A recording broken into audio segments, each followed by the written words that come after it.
include the corona of the sun and extremely powerful lamps. Caution with the solar method is especially advised. These observations have been taken under the most ideal weather and air quality conditions, and they nevertheless provide alarming and direct evidence of the substantial changes that have occurred in our atmosphere. Rainwater samples have been distilled to concentrate any solid materials or particulates. Metallic-based materials are evident upon observation. Unusual airborne filament samples have been collected from a variety of locations across the nation, as well as the globe. These fibers are highly unusual in their properties, and any claims of being simply spider webs cannot be substantiated. Samples of these fibers have been sent directly to the Administrator of the United States Environmental Protection Agency.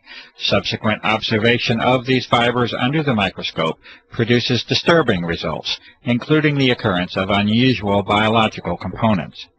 The United States EPA has refused to identify these fibers. Incredibly high mold counts have been found within repeated outdoor samples that have been taken. This result is in spite of the fact that the tests were conducted in an extremely arid environment in the high southwest of the United States. This arid environment has been further aggravated by extended drought conditions over the past several years, also a topic to be discussed further. It is a fact that particulate matter in the atmosphere acts as a transport mechanism or delivery system for other materials, including biological materials that can piggyback onto the solid materials. This is in addition to the health risk, including respiratory illness and increased mortality that result from higher levels of particulate matter in the air. It is also a fact that must be reported, despite the disturbing and alarming implications, that unusual and unexpected biological components have been repeatedly identified in a variety of atmospheric samples across a wide geographic area using a variety of techniques. The fibrous material sent to the United States EPA is especially unsettling, as it was later shown to contain biological components under the review of a medical professional. For those who might think that biological aerosols have no precedent, it might be worthwhile to read carefully the documented U.S. Senate hearings held in 1977, entitled Examination of Serious Deficiencies in the Defense Department's Effort to Protect the Human Subjects of Drug Research, along with the contractors that are enumerated within that report. A variety of electromagnetic devices have been developed and used. This investigation has resulted from the plausible hypothesis that the atmosphere has now been modified into what is called a plasma state, or an electrified gas. Testing has produced a variety of indications that this hypothesis is indeed correct, and that the atmosphere is regularly being used for electromagnetic applications. ELF energy is of special concern because of its direct connection to the health aspects of the electromagnetic nature of human beings. Artificial pulse energy appears to now have been detected on a variety of occasions, and evidence indicates that it is now a part of our unseen environment. Electrolysis methods have further confirmed the existence of unexpected ionizing metallic salts within our atmosphere. Radar anomalies also continue to point to the presence of an altered electromagnetic environment. The testing and sampling methods and results that you have just witnessed are necessary due to the abject failure of the public environmental authorities to respond appropriately to the many requests for investigation that have been made by countless citizens. The responses of the so-called officials and authorities has already become painfully apparent.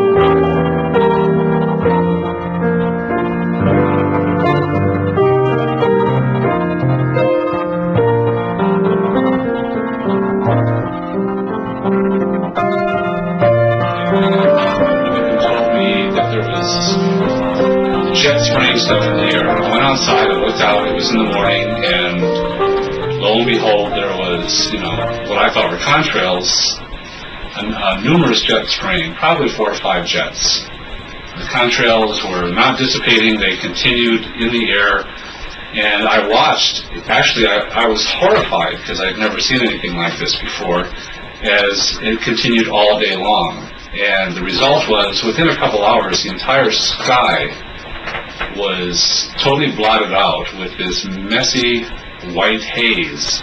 I started documenting after I discovered that nobody was paying attention, and that even people who would look up and acknowledge that they see the same thing, they weren't at all concerned about it. They didn't think that it was anything of importance. And when I moved to Santa Fe, one of the things that, one of the reasons I moved here was because of the sun and the beautiful sky that they had here. And I've been somebody who's always watched the sky. And the sky here was deep blue and beautiful, and it was something that gave me energy. It was just something that just elevated my spirit every time I saw it, no matter how bad my day was going. If I could get outside and see that beautiful sky and those big fluffy white clouds, everything was okay. And so I saw this being taken away, basically, and I didn't know what was going on, and I didn't know who was doing it or why it was being done, and I still don't know. But what I do know is that it is being done, and it wasn't natural. The jets would come, and I know enough. I have a degree in science. I have a doctorate in science, so I consider myself to be maybe not an expert in this particular thing, but I know how to look at things, and I know that that if you pass natural sunlight through a substance and it gives off a color, it usually identifies that substance. There's no two substances that give the same color in solution. So I knew that I was looking at something that was other than water, because that would have made what we know as a rainbow. It would have pretty evenly distributed bands of color all along the spectrum.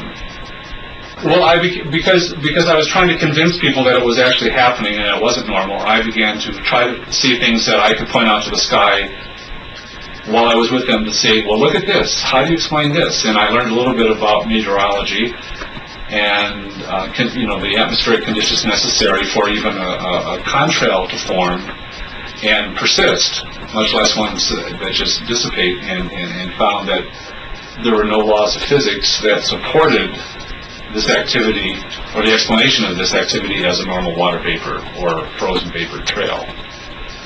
And so I came up with things like, well, all of a sudden, the jet goes overhead, and in the same sky you'll see 2 or 3 jets passing overhead, and there's nothing. You can barely see the jets because they're so high up.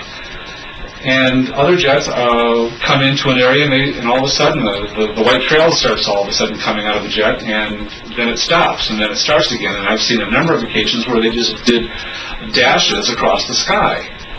And I talked to a few pilots, and I asked them, well, how can you do this? And they, first of all, they did not believe that anything untoward was happening, and they said, well, you can turn your engine off. I said, would you do it over and over again? He says, if you're nuts, the sky's gone from a deep blue to kind of a silvery white with a little hint of blue in it. Even on the best days, when you don't see a lot of activity overhead for even a week, it never comes close to the deep blue it used to be. And I started noticing, especially by March of '99, April of '99, people were becoming very, very ill.